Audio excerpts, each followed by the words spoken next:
Hello, everyone, and welcome to the last panel of the day. So we save the best for last, if I may say so myself. I want to first thank Forbes, thank Khulud, the entire Forbes team, and also thank everyone in the audience that actually stayed to hear us out today. We have amazing topics to talk about. We have amazing, inspiring ladies with me on stage. And I'm going to dive into it because we don't have much time. So I would like to start by Lana. Yes. Lana, you are the general manager of Microsoft Qatar. And in fact, what we know about you now is that you were the youngest appointed female to be a general manager in the entire Microsoft in the region. So that's an amazing accomplishment that a lot of people don't know about. But my first question is, what is the role of leaders in promoting diversity and inclusion in a company, and how can unconscious bias be addressed in the workplace? And the reason why I want to start with this question is because we were having a conversation about unconscious bias in general in different industries. And what we grew up to know is that if you're in the tech industry, you must look like a nerd, or you must look a certain way. And mashallah, what we have here is a very elegant, beautiful lady who's in a very senior position in a tech company leading on so many great, inspiring initiatives. So tell us all about that. First, thank you so much. It's great to be here. And I want to thank really all the inspiring and amazing women we have seen here. Actually, to the conference today in itself, we had huge, diverse speakers from different backgrounds and different industries. And look how much we took out of that. So imagine we reflect this on our own organization and our own teams. And to be honest, especially when it comes to tech, this becomes extremely important. I just want to reflect on that, on my own journey.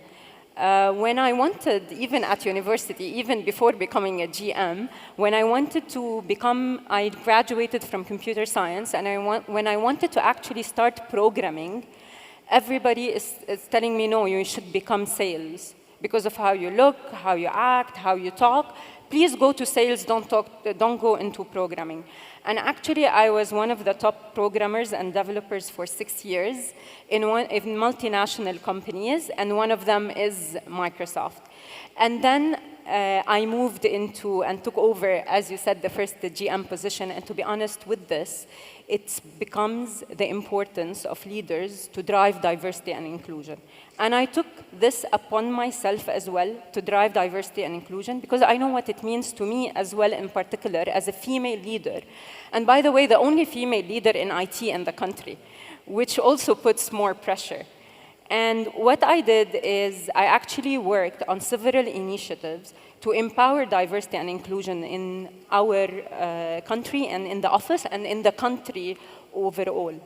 Today, for example, just to give you why I did this, is because once, when I first took the position, I went with the manager just to give me a red carpeting to the account. And he's like, here's your new GM. I would like to introduce you to her.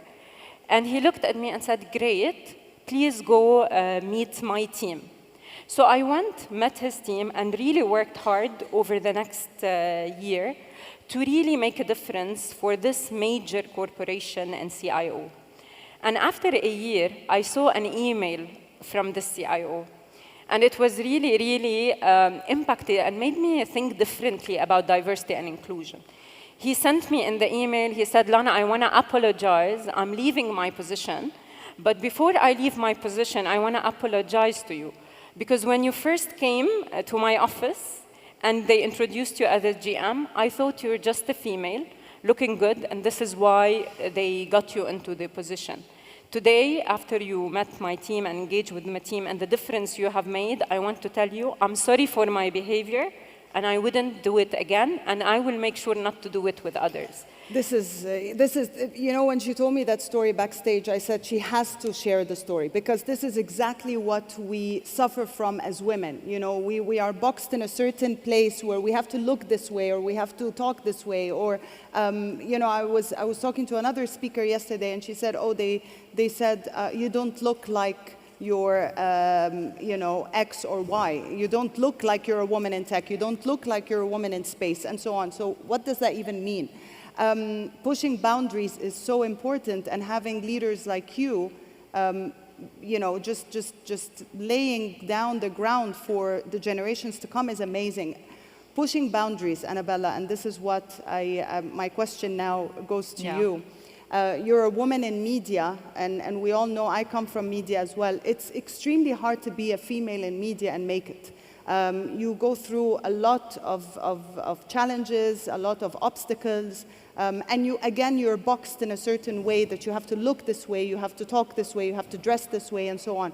And there's something, you know, not a lot of people know about Annabella. She actually has a PhD in law. Yes. And she's a mother to 4 kids. So if that's not inspiring, I don't know what is. So my question is to you, and it's very general, is what challenges have you faced in your career as a woman in media?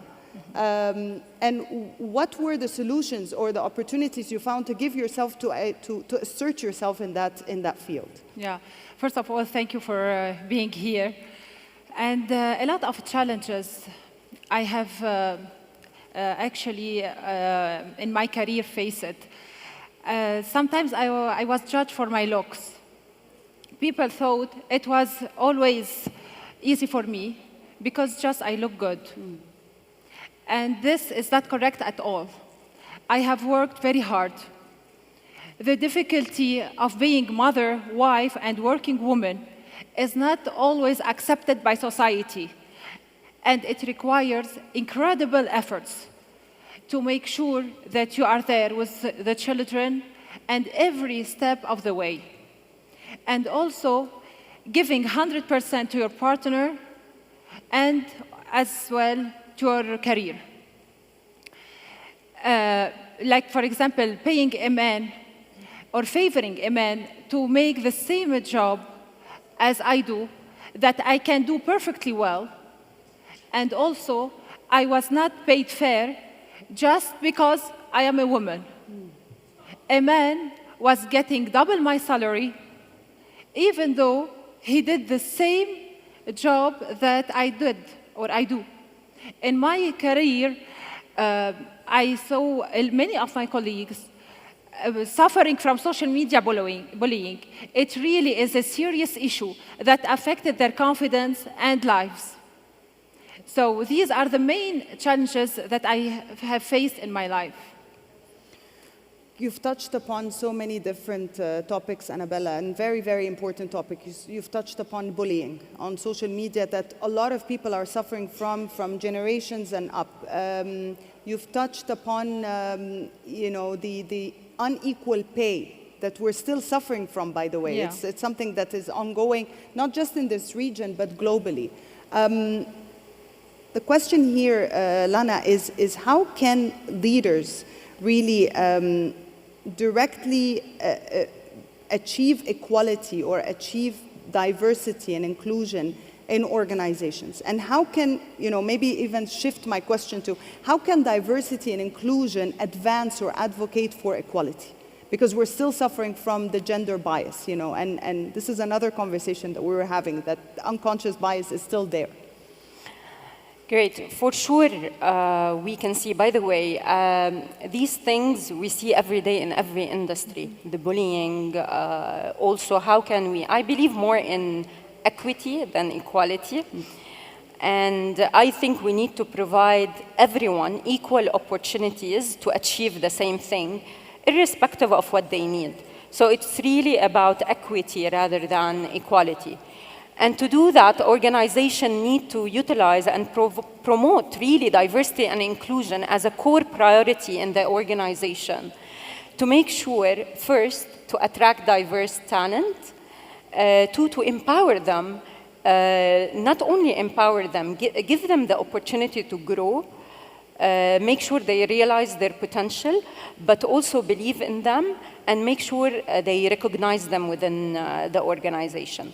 So in addition to all of that, what we usually do, we need to contribute to diversity and inclusion, not only in organization, but to use our organization strength to empower diversity and inclusion across the world.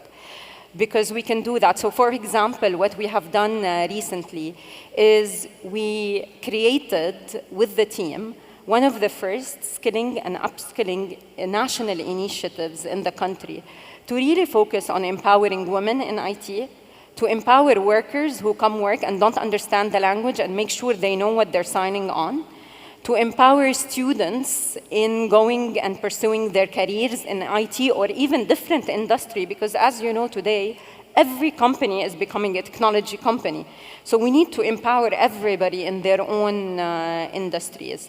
So we're really focused on not only diversity and inclusion internally within the organization, empowering them, making sure this culture is cascaded down as a leader, but also externally where we use the power and strength of the organization to support others within the community. And this is how we make diversity and inclusion real, and we make a real impact. Absolutely. You were mentioning as well when we were talking that 70 or 75% of Generation Z will not work for a 9-to-5 job, will not work for a company or an organization that lacks flexibility of work-life balance, basically. Actually, there's a study that we have done, yes, true. 72% of employees will not work in an organization that doesn't provide flexibility, agility, and remote work. And also 30% of all organizations who adopt diversity and inclusion are more profitable and more productive. Well, I mean, I hope that a lot of companies out there are listening to this, because I know for a fact my kids who are 16 and 13 will not step into a job that does not give them flexibility and respect their well-being and work-life balance. So, I mean, a lot of the companies out there that don't offer this will miss out on talent, will miss out on acquiring the top talent, fresh graduates, but also retaining the ones that you have. Talking about the next generation, Annabella, and talking about influencing and inspiring, you have major followership on social media. You are on MTV, you're on NBC, you have a variety of entertainment versus political, serious programs. In Tameen, Who Are You? Exactly. A program that I really like a lot as well. Thank you. How can you use your followership, how can you use your platform to influence and inspire not only young girls to follow their, but also young men? That's why I would love really to actually to help women raisers actually listen and to their women voices and reach the public. And for example, organizing a campaign just to listen to women who have given up. I would like also to quote a great woman who said, as you educate a woman, you educate a family. If you educate the girls, you change the future, as Her Highness Queen Rania of Jordan said. So I would like to use my position in media to promote education programs and support them, because education is our future. Finally, I always think about interviewing more successful and empowered women to show their story to the world and to give a push to be example to the young women, to the young ladies, and help them how they can reach their dream.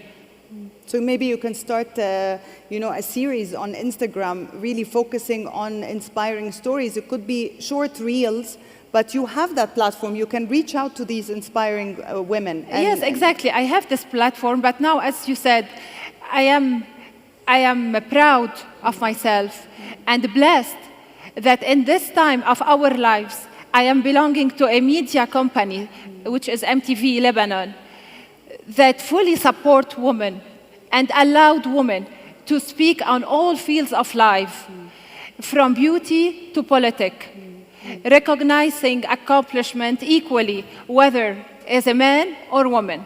So that's why Intamin, and really from here I want to say thank you for the producer, Lana Khalaf, who create this idea and give the chance to each woman and man to face all this bullying and all these negative comments that they can reach it on Twitter. Absolutely. I myself don't watch a lot of politics or political programs on TV, but I particularly like this program because it's very real.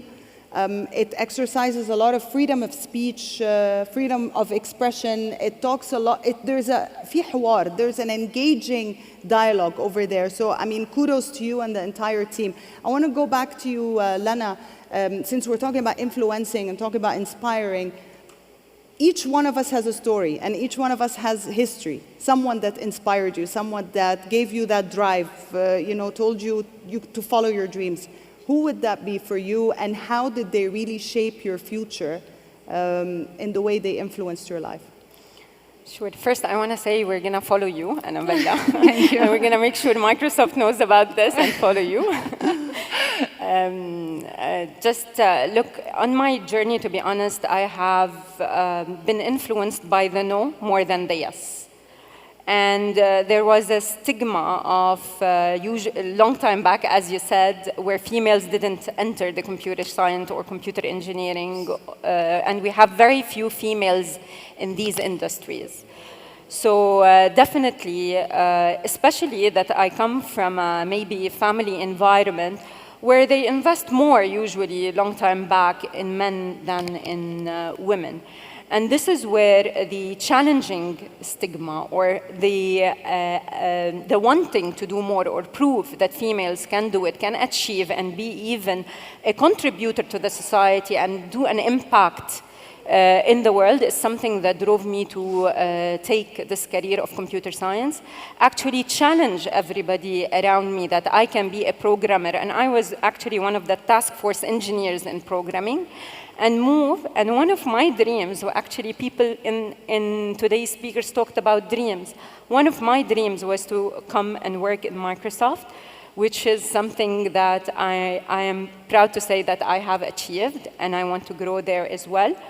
And also, of course, I cannot just not thank my family for standing beside me, but because also back then it was not easy for females to go live alone and work alone. And I think my family, particularly my mother, I know it's a cliche, but she was the main driver without my support on this. My professors in universities who helped me grow.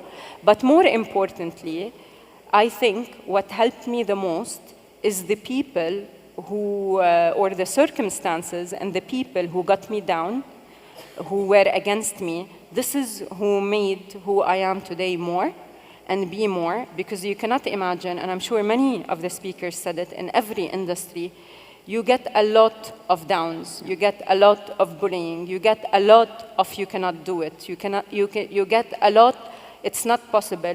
Some people call it failures in certain areas where you fail. I call it learning and progressing, and I think I did a lot of that to be where I am today. Absolutely. I honestly, whenever I see women keep going and it's them versus them, and they're not really listening to the noise. It's quite inspiring even, for me, because I'm a fighter as well. So I feed on your drive, and as much as I would love to give you mine, so it's an exchange, and I love that. Annabella, touching upon what Lana just said, you were talking about how you climbed the ladder in media and even in academia.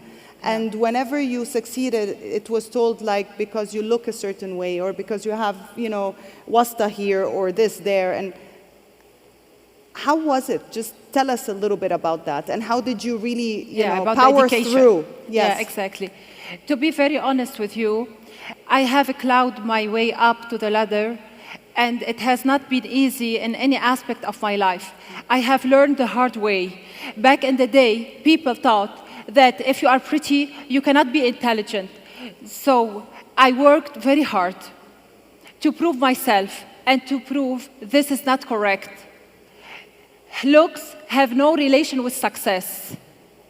Secondly, when I was growing up, the mentality around me was, if you don't fight to your rights, no one will fight for you.